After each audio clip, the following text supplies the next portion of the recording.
And we are live. Hello, everyone, and welcome to the Soapbox episode Beta 5. This is recorded on April 16th, 2016. And we're trying to be your source for people who care about the issues and our planet, among other things. And I'm Ardell Smith, your host. And I'm Charles Hall. Thank you, Charles. And this is the Soapbox. We're going to talk about last week's Soapbox a little bit, or actually this week's Soapbox. We're going to be bringing you news, organic, healthy, and hashtag of the week, and some words of wisdom, and call to order is what is on the plate for Soapbox today. So last week we talked about the Tesla Model 3 and just wanted to let everyone know, last I read it was nearing 400,000 pre-orders. That is a lot. That is a lot of pre-orders. People really want that carpool lane. They do. I hope it all works out. I think that's actually more cars than they can build in 1 year. So people who have pre-ordered them, some of them probably won't be getting that year's model, that first year's model. They might end up getting the following year's model. And because you can only produce so many a year, you know what I'm saying? Oh, absolutely. I don't know if they were going to offer an incentive for people to put in a higher deposit to get their car earlier, or I guess it's just first come, first serve. I think that your deposit actually bought you a place online. Okay, so you got a place specifically, so that's how they're going to divvy it out. Yeah. And the only thing that I can think of that's really going to affect it is how many people drop. That decide that they don't want to do it. But I got a feeling that not very many people will do that because the incentive, the buy-in for this wasn't real super high. And the car's still scheduled around 30,000, 34, somewhere in there. But I just saw a story where the lithium battery prices were going to increase. And if that happens, that could really affect the cost of the car. Because it's what it is the cost of lithium, so the battery costs would go up. Yeah. Lithium is a very interesting element. I mean, you can put it in batteries, and you can also take it as a supplement, or as an antidepressant, or well, actually, it's classified as an antipsychotic. So you're saying that if you take it as an antipsychotic, it keeps you charged up. No, you don't want to be charged up. It evens you out, actually. I don't know how the play on words there is going to work. So okay. So let's move on to the news. Let me redo that. Edit that part out, okay, Charles? Sure. On to our next segment, the Soapbox News. I like that a little better. So what's been going on this week is we're going to actually recap with Tesla again. It seems that Tesla may have spoiled the Model 3's, one of the Model 3's biggest surprises coming out because of who they hired. They actually hired a engineer, one of the chief engineers from Scully Systems. Scully Systems is a company that makes motorcycle helmets that have built-in heads-up displays. What's a built-in heads-up display? Well, on a motorcycle, helmet, or even in a car, heads-up display would be kind of like in a jet fighter, where they project on the windscreen all the gauge information. So instead of looking down at gauges, you would continue to look forward through the windscreen, and you would see your speed projected on the windscreen, and your information about your engine, like how fast it's going, all that kind of stuff. It helps keep you to keep your eyes on the road and being aware of what's going on around you instead of looking down at the dash all the time. That seems a lot safer. Yeah. Now, In a motorcycle, a heads-up display is pretty hard to do because of the fact that you're actually outside of the vehicle on a motorcycle. So this company Scully came up with a design where they have a small projector device inside their helmet that projects the information onto your shield. So as you're riding, you can always see your speed and things like that. And I thought that's really a great idea. Now, I don't know if you've seen the interior shots of the Tesla 3, but it's got no dashboard. I mean, it's got a video display screen, like a giant iPad, but it has no actual dashboard, speedometer, things like that. So some people have been wondering, what is Tesla going to do for that? And it looks like they may be putting a heads-up display in it, which would be really cool. I don't know. The first thought that came to my mind was your kind of useless superpower, Ardell, which is the ability to predict any plot in any movie without even seeing it at all. Oh, really? I just feel like you're on top of the future right now. I think that a lot of movies that I've seen, about with futuristic cars and everything, they have that display on the windshield, and or even like you have a helmet or something. There's a display right there. It's just so crazy. It's just basically turning into Star Trek. I know that's not really a unique comparison because everybody keeps saying that, but I can't help but think it. Well, to be honest, everybody wants it to turn into Star Trek. That's what I want. Everybody wants to have the cool stuff that was in Star Trek. I remember when the StarTAC flip phone came out, everybody said that's the communicator for the Enterprise. But speaking of space and Tesla, I was blown away with SpaceX landing of their test landing of their rocket on the barge last week. Why are you so blown away? I don't get it. Well, see, I was able to see the actual moon landing when it was originally aired. Mm-hmm. I was there, saw it live, and it was just amazing seeing that happen. That we had the technology to land a man on the moon, and I thought, wow, this can't really be beat. But to be honest, I think that the SpaceX landing is right up there with that. It was on Earth, and it was unmanned, but you really think about it, it's the concept of someone remotely controlling.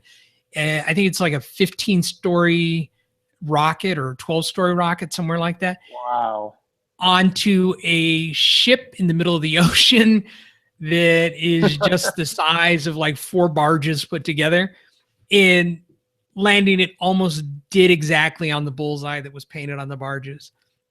And it's pretty amazing. It just goes, when I see that, I remember all these things people said about like if Amazon does the delivery of packages with the drones, right? And they go, oh, how are they going to do that? That's crazy, And then you have them land this with pretty much precision in the middle of the ocean, and you think you're going to have no problem getting a drone onto somebody's freaking front porch.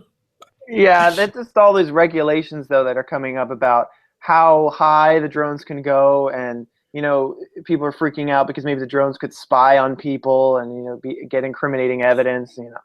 Like, I need privacy in my home, and like, well, there's gonna be a whole new business about these special automatic steel doors that come down over every opening in the house. Like, those damn drones are here again. So you click the button. Shun, shun, shun, shun. Well, there's already companies that sell. Devices that emit signals that actually will block those. So the thing that could happen is your drone flies through an area that's being blocked, and suddenly it just falls out the sky. Oh my God. Oh, that's gonna. What if that lands on someone or someone's kid or someone's pet? Well, I'd say that brings up a whole new issue. Whose responsibility is that? Is it is that the problem of the person who's emitting the signal, or the person who has the drone? Probably the person emitting the signal. That's my first feeling. Yeah, that's where I would put it too. So those are really the big news stories I wanted to cover today. How about you, Charles? You got any news you want to let me know about? Maybe there's a few things, but I had a question, and it's just sort of like, maybe a thought experiment, kind of just like, so there's yeah, you wanna go that way? What? Yeah, go ahead. Sure. All right, okay. So I didn't know this until maybe like 3 or 4, 5 years ago, but there's a lot of people out there who claim that the moon landing was fake, and I'm on the believing side. I think it was real, and Ah! so I'm just Oh. it, given the advent, even if they did fake it back then, having the stage set up and everything and making it look real, given the way technology and sort of movie making technology has progressed, given all the visual effects, maybe make it look so real, like in movies like Cloverfield, where they actually put in the shakiness, and they could do Uh-huh. that automatically, so it looks very convincing. And I was wondering, like, what if SpaceX actually faked that whole landing and the rocket exploded, and they had a backup footage of actually landing and being successful, just so that they could propel their company and get good press.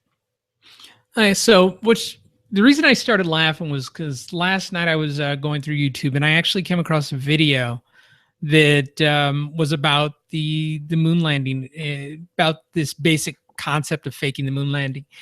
And what was really interesting in it is that this is kind of the sad part, is that people assumed that the entire moon landing was faked.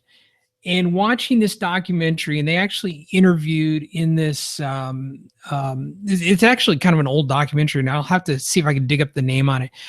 But they actually interviewed people who were there at that time, and I mean people in the White House like Kissinger and things like that, and Bush, Papa Bush, and basically they talked about that, and they actually confirmed that it had been faked. But here's the caveat: the faking was not the landing itself.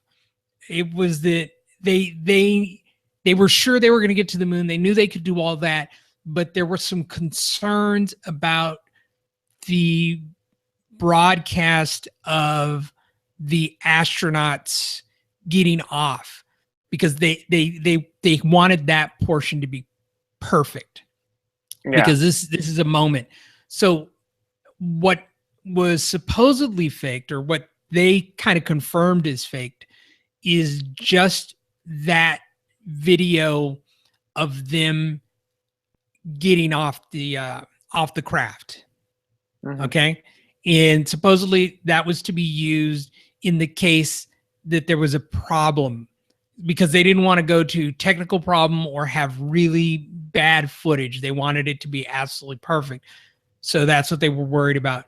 Now, the real question is, was that footage used, not just was it filmed? Now, the problem is, because it was filmed, because the government even thought about doing this, it makes everything else suspicious. Everybody goes, "Oh, maybe we didn't really go." That's a really good point. And that's actually what I think is going on. I do believe we did go to the moon. I do believe that we landed on the moon. I just don't know 100%. At the time that it happened, when I saw him disembark on the ship, to me that was a real moment. And today, I don't know if that was a real moment that we actually saw, or the version that Stanley Kubrick created. I just don't know. Yeah, yeah. Well, I figure that we've actually been in the moon. There's even some theories that there was an ancient human race on the moon. It's just crazy. See, now that's the crazy one, is the ancient human race on the moon. It's like, or there's the other side of that one, which is actually we just time traveled to the moon and decided to set up a base. They found a DeLorean up there. Yeah, it's hard to spot because it's pretty much the same color as the it's the moon. Yeah. Okay. Oh man. Okay. Are you ready to move on to something new and interesting? Something new and interesting. Yes. I now we're going to The organic soapbox. Why so low of a voice, Ardell? Sounded good. Just sounded good. Sounded I great. came across a new website called Mercy for Animals, Yeah. and they're what Mercy for Animals does is they do a lot of rescuing of animals and try to bring awareness to what's going on and try to stop a lot of things that are going on in the whole food industry. And on their website, they actually have some postings for some job openings currently. And one of them is they're actually looking for an undercover agent. They need somebody who will be willing to work at slaughterhouses and report on what's going on. And that's got to be tough for somebody to do when you're really totally against this, to be placed in a situation like that and see things like that. But my hat is off to people who are willing to do that to bring awareness, because I think one of the biggest problems with the world today is people really are not aware of what they're eating. Yeah, agreed. I think that's true. Very true. Yeah. Yeah. So I suggest that if you get a chance to check out their website, it's mercyforanimals.org, MERCY for animals.org. And we're going to put that in the show description. So you'll be able to click on that and get to that. But they seem like really good people. They've got a lot of good things going on. Yeah, I think that that statement about how people really don't know what's in their food can be expanded to many different areas of the food industry. Yeah. But I think that understanding how you get your meat, or even how you get your plants, is really important, and it's much more complicated than just putting something in the ground and watering it, or raising an animal and just slaughtering it. It's a lot of things that people try to systematize and industrialize, and it's just not the way the system works. Yep, I agree. Okay. Now we're going to the healthy soapbox. Health. And this is going to be this is Charles's segment. He's going to be letting me know some things. So, Charles, what do you got for me in the healthy soapbox? Well, Ardell, is that good? You want to stay low? That was actually pretty good. I don't know how far you can sustain it, though. No, I think I can stick with my Weasley voice. No. Okay, so I have 3 topics, and they are somewhat repeats, but I like revisiting stuff, just like we have the follow-up of the week. Stuff doesn't stay static. Things progress. And the 3 things that I'll just name off right now are foraging, smoothies, and sustainable behavioral change. All right. Foraging for smoothies. Foraging for smoothies. Are there any swamps nearby? I think San Jose and the east side used to be a swamp like 10 million years ago.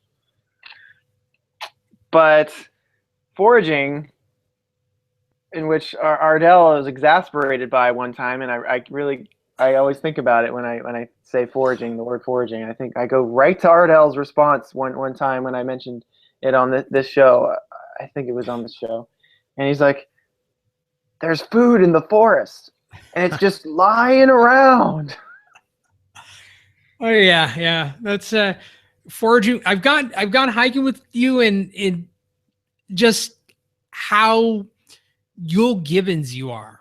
And you probably don't even know who Yule Gibbons is. No, and there you go again with the references I don't get. So who is Yule Gibbons? He was a naturalist who was into just natural food, and he would go out in the woods and he'd find things and tell people how they could survive by eating various things. And he actually ended up becoming the spokesman for a cereal that was grape nuts, for grape nuts cereal. And his television commercial started out with him sitting in the woods, and he'd look at the camera and he would say, "Many parts of a tree are edible."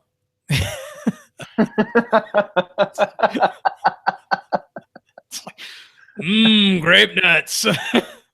Did he have a bowl with a spoon, and the spoon is like halfway up to his mouth? No, but it would cut away to that, to him with a bowl eating grape nuts. He was talking about how grape nuts were like, they were like nature, right? And it was just really funny that he always opened with that, and everybody remembered him for that. It was like, many parts of a tree are edible. Well, when you said grape nuts are like nature, I was thinking, yeah, hard and unforgiving. Grape That's nuts are like exactly crap. right. Just yeah, hard and unforgiving. Ugh. Yeah, well, nature can be very beautiful. I mean, it's spring right now. It's just, bursting with color and people outside. Okay, so the link that I connected with this topic was surthrival.com. That's surthrival, surthrival.com, a mixture between survival and thrive. And it's run by a guy named Daniel Vitalis, whom I mentioned to you, Ardell, one time in a heated argument. But he's one of my favorite guys I follow. One of the reasons, and I think this part of his whole deal, Ardell, would kind of intrigue you. Maybe not motivate you to check him out so much in detail, but he's very much about etymology. He's interested in where words come from, and it's just really interesting. He talks about kind of how our language is shaped by the fact of us moving from a primarily hunter-gatherer society into an agrarian society where agriculture was the primary means of getting food. And the grasses are the kind of the first things that we tried to really cultivate, like wheat. And they can go to a place called Göbekli Tepe. I think that's right. It's this large pyramid-shaped mound they found. I forget the exact location, but it's generally around I think, borderline between Europe and the Middle East, Yugoslavia, possibly. And they found evidence of the first kind of agrarian dependent society there. And then he sort of made these connections with how these words we came up, first agriculture, and then property, because we were more based on owning segments of land versus migrating from one area to the next. And so it's just that's a whole nother conversation. But generally, this guy Daniel Vitalis is very much forager in the full sense of the term. He's got all the equipment, knows how to make a fire on his own to stay warm, and he knows what to go to first. A lot of people think, oh, I gotta find water, and that is important.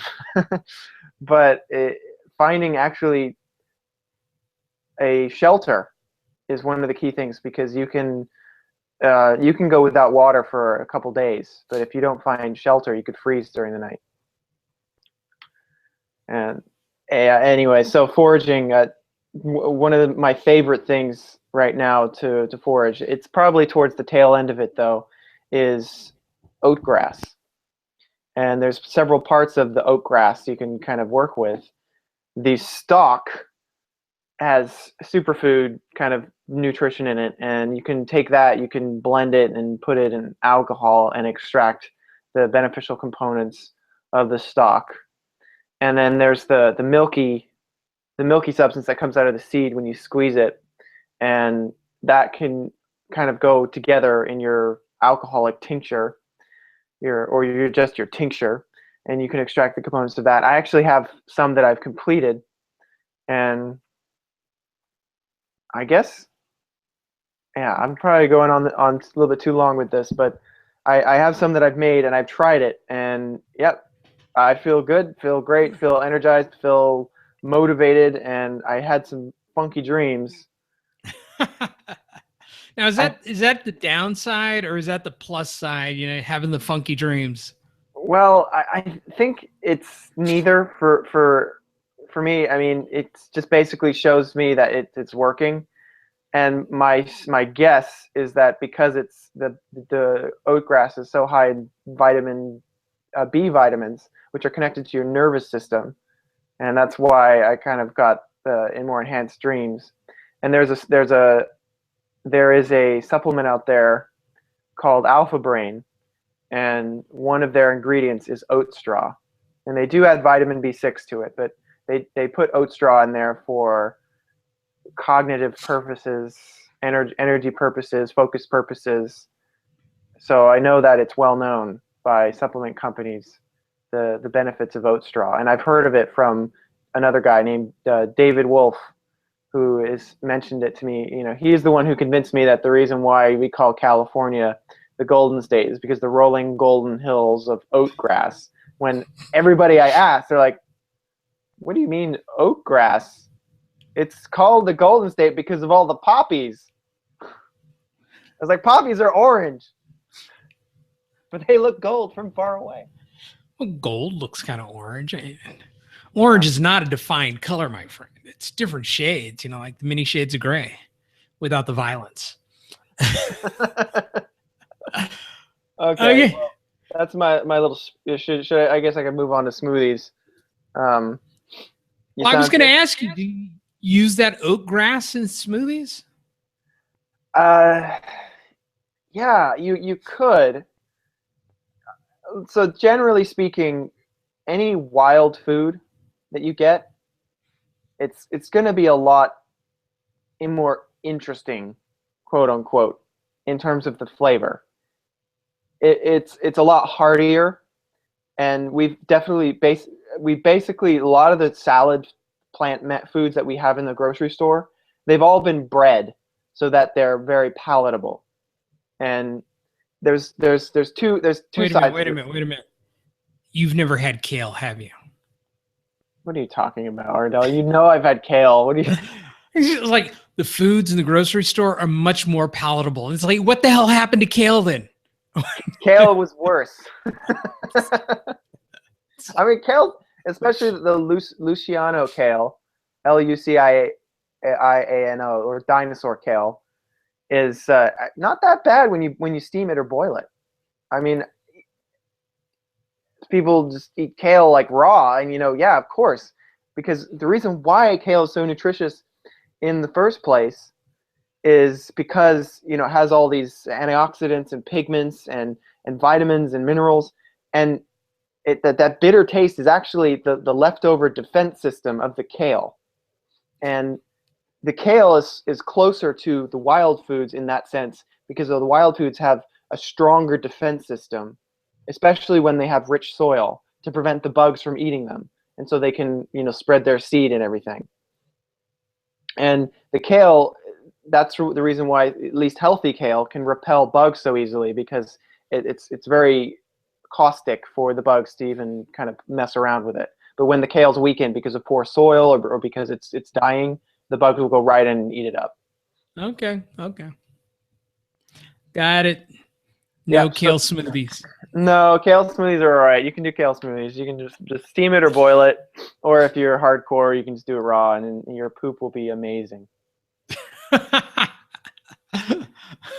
Yeah, I don't eat it raw though. It's specific to me and what I'm sensitive to. So, anyways, with smoothies, let's see what here. That's the next one I was going to get into. I mentioned smoothies before, and I think I talked about making disgusting healthy food taste palatable. Yeah. But in this case, I want to mention that smoothies, not so much about what's in the smoothie, but the fact that it's a smoothie, and you put it in a blender to process it, to just grind it up. And in that way, you have to do a lot less chewing.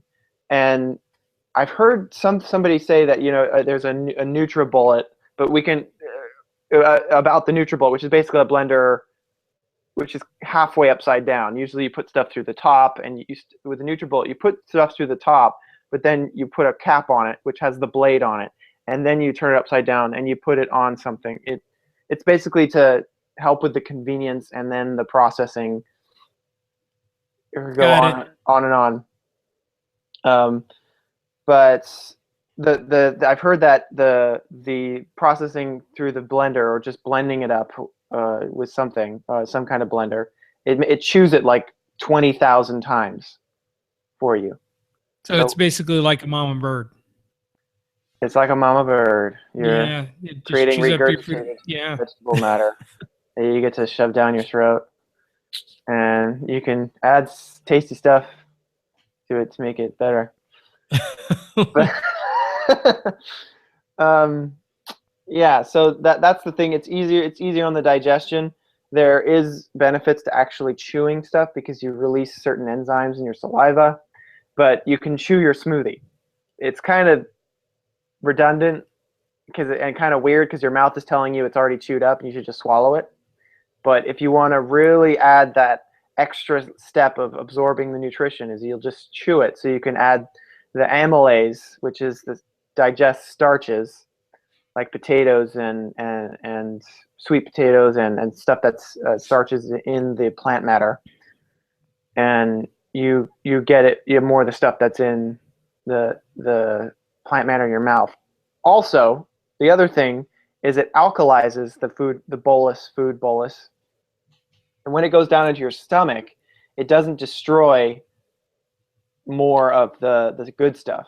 So it preserves it, so you can go. It can go down into your small intestine, the upper part of your small intestine, and then it gets more of the nutrition. So the chewing part is important. However, if you're eating a lot and you need to go quickly, you can just drink it up and Just swallow. just swallow. Like I literally put this much greens into a pot to boil it down so it's a little more compact, or just to steam it. I'm basically steaming it, and it helps it kind of get more compact. And it's still a lot when I put it into my blender, and I've weighed it. I actually drink or slurp down 2 pounds of vegetables a day, between 1.5 and 2 pounds of vegetables a day. And it's so much faster when you can just spoon it into your mouth or drink it. I would not be able to chew, and I would need half the day to be able to chew all that stuff, and my jaw would need breaks periodically. So I can get much more vegetables, and that's a lot of fiber. It's a lot of potassium and a lot of phytonutrients, which are just making my body work much better. Oh, good. That's some good advice. Thanks for the information on the smoothies. Yep. No problem. I've got a blender, so maybe I'll try something, but maybe with not as many broccoli and kale kind of things. Kale kind of things. Oh, sounds like a great business. Okay. Kale kind of things. I used to call one of my businesses before Good Green Everything. Oh yeah, I remember that one. Yeah, I still have. Yeah, I'll just I don't want to go on too long, but sustainable behavioral change. That's my third topic. And all right, see, I talked about this before, and I wanted to make sure anything new that I wanted to bring up. Also, with foraging, I mentioned the link for that. Smoothies, the link that I had connected to that one was www.fatsickandnearlydead.com. And that was made into a fairly popular documentary, actually, or I guess it's a documentary. And it's about this guy who has a rare condition, and he overcomes it through drinking lots of juices. And he meets people along the way. And they made a second one, I think, but the first one is good enough. The second one, I think it does some follow-up and then additional information. But the first one is good. And they have a whole smoothie recipe system and everything, because basically this guy is just juicing. But there's also smoothie recipes they do as well. So Fat, Sick, and Nearly Dead, that's a good one to check out. And the documentary is free now. You can just go online, you can just watch it. All right. I'll check that out. Yep.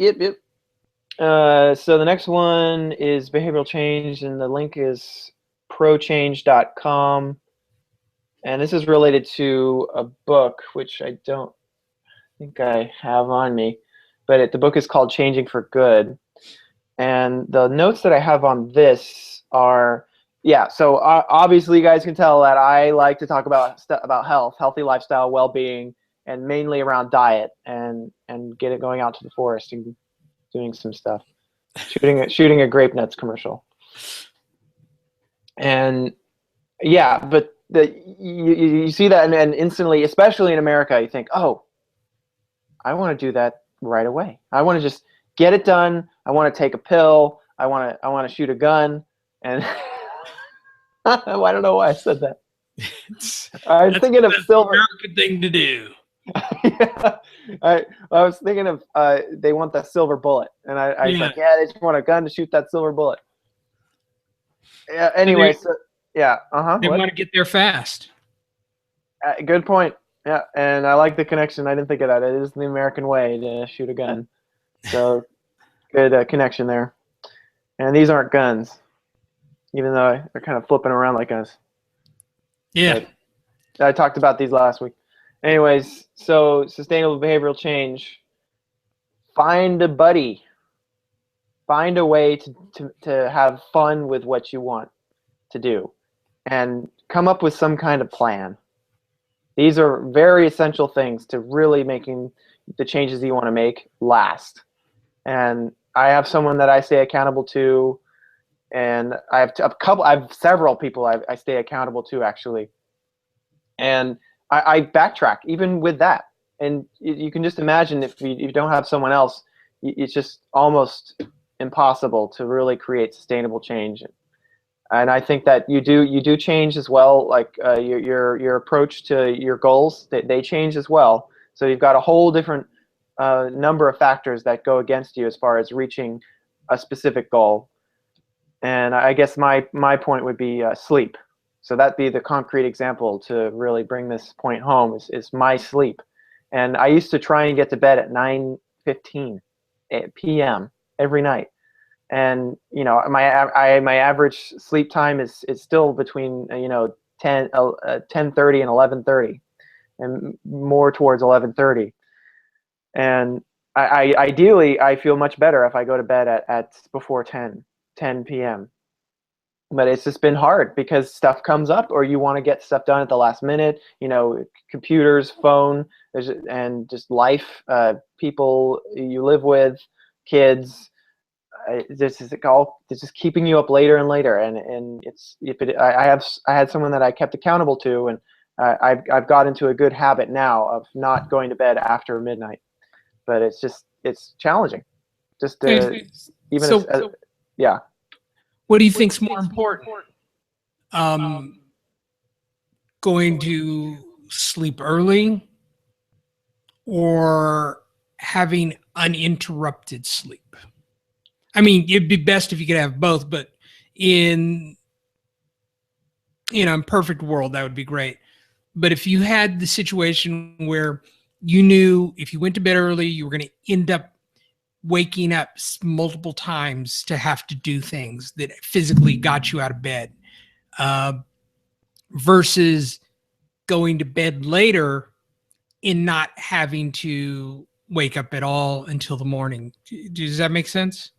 It does. I'd say if that was your choice, and it sounds like it's just one way in this case, but if you had a choice between either way, you'd probably want to go to bed earlier. Okay, so for instance, if you had a child, for an example, and you had to get up a lot during the night, but it was pretty definite that after a certain period, like say midnight, that the child would definitely sleep from then until morning. Okay. Mm-hmm.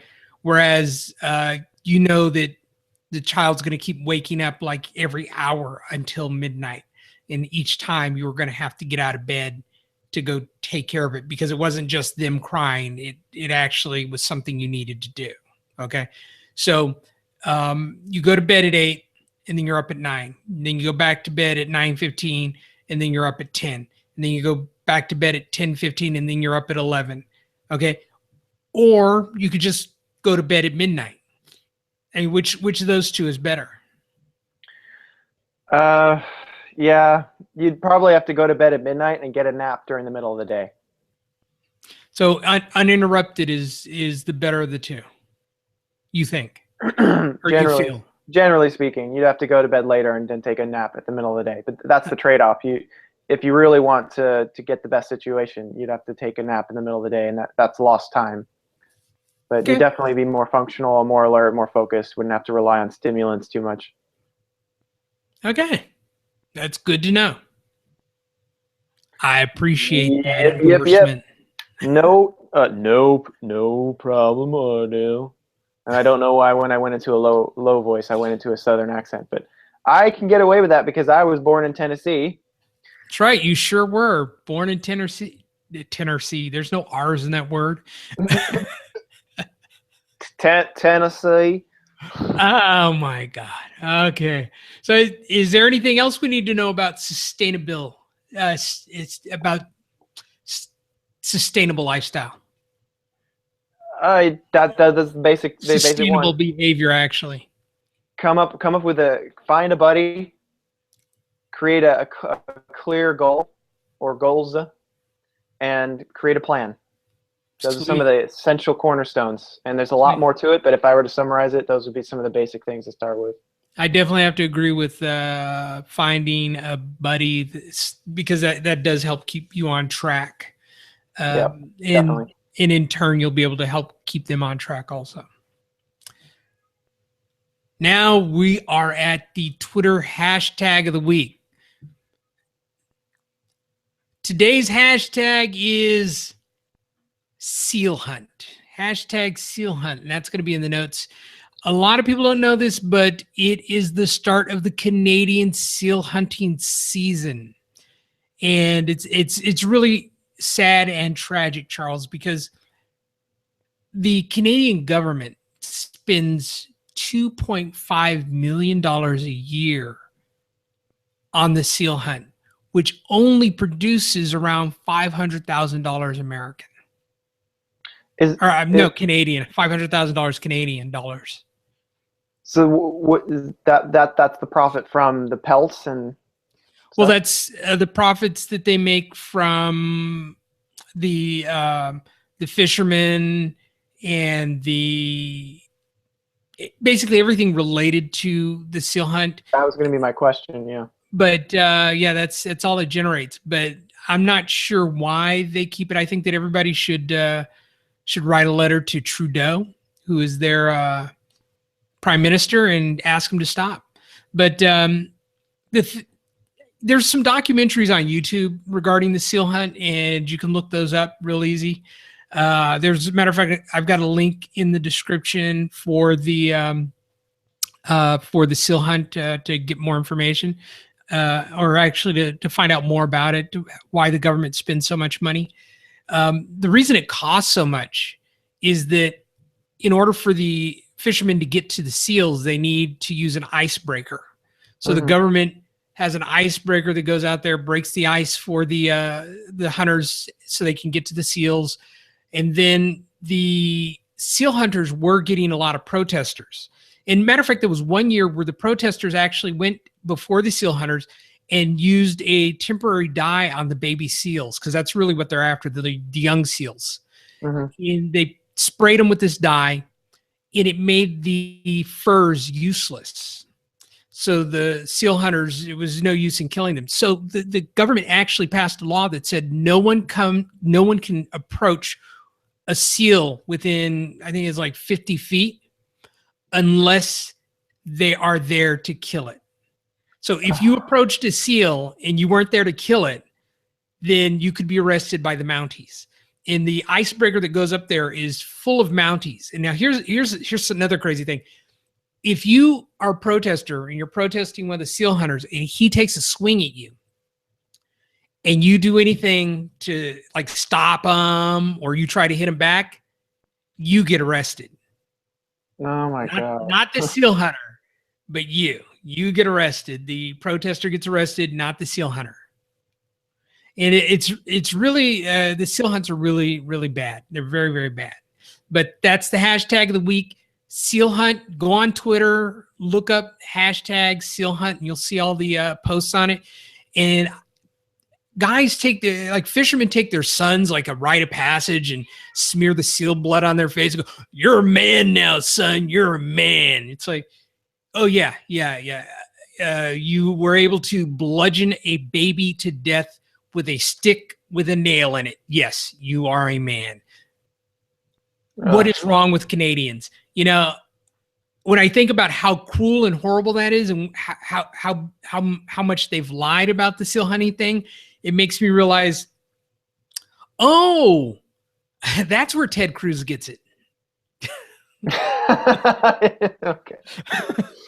Yeah, you know, he was born in Canada. Yeah. It's like, so are you a man, Ted Cruz? Are you a man? Yeah, actually, that's what they had to ask him. Ted Cruz, are you a man? Have you killed a seal? Hey, right. Charles, do you have any wisdom of the week for us? Yeah, I guess I could just say, in relation to the sustainable behavioral change, find out what's your next best step.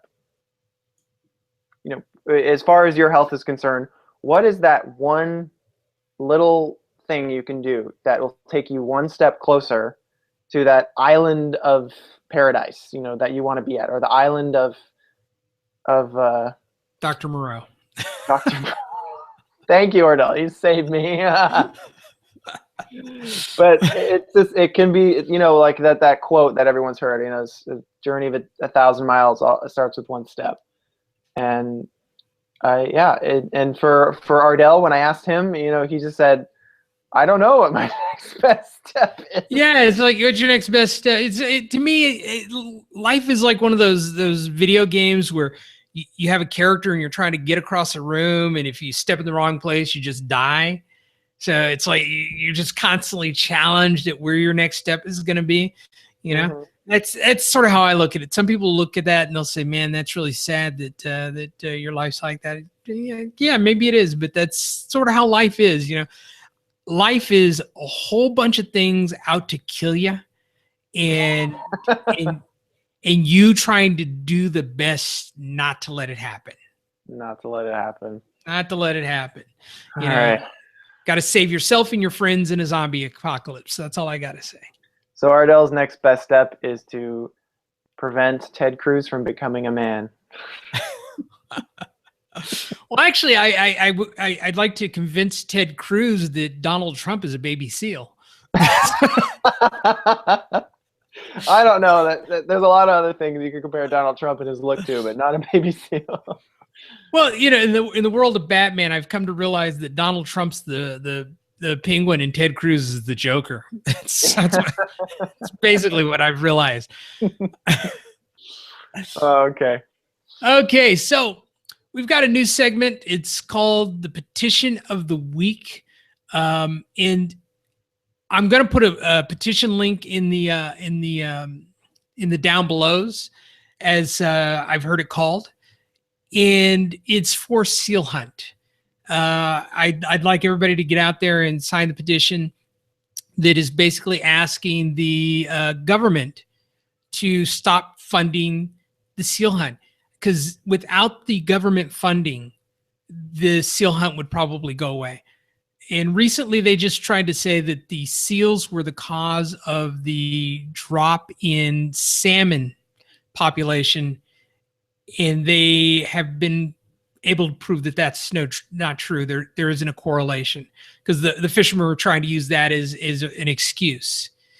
And without the government support, without that icebreaker, I think that the seal hunt would come to an end, because it would just be too difficult for the hunters to get out there. I think the government makes it just too easy for them to do the horrible things that they do. So please sign this petition.